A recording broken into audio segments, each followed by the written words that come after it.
యెహోషువ గ్రంథము 1వ అధ్యాయము 5వ వచనమండి. నీవు బ్రతుకు దినములన్నిటను ఏ మనుష్యుడును నీ ఎదుట నిలవలేక ఉండును. యెహోషువతో దేవుడు ఒక గొప్ప వాగ్దానాన్ని ఇచ్చాడండి.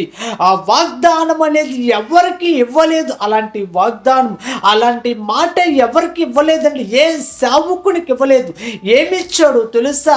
యెహోషువ, నువ్వు బ్రతుకు దినములన్నీ, ఈ భూమి మీద ఎన్ని దినాలైతే, ఎన్ని సంవత్సరాలైతే, ఎన్ని నెలలైతే, ఎన్ని రోజులైతే, ఎన్ని గంటలైతే నువ్వు భూమి మీద బ్రతుకుతావు, ఆ బ్రతుకు దినములన్నీ నీ ఎదుట ఏ మనిషి నిలవ నేరక ఉండునని ఒక గొప్ప వాగ్దానాన్ని ఇచ్చాడు. ఒక గొప్ప మాట, గొప్ప నిబంధన చేశాడు. ప్రక్క చెల్లి తమ్ముడు, ఈ మాటలు వింటూ నీవు ఒక సామాన్య మనిషి ఎదుట ఏ మానవుడు నిలవ నేరుడని దేవాతి దేవుడే యెహోషువతో మాట ఇచ్చాడు. ఈ మాటలు వింటూ నీవు అలాంటి శక్తి, అలాంటి బలము, అలాంటి ధైర్యము, అలాంటి అభిషేకము, దేవుడు మాట్లాడే మాటను నువ్వు వింటావా, అంగీకరిస్తావా? అలాంటి శక్తిని పొందుకో.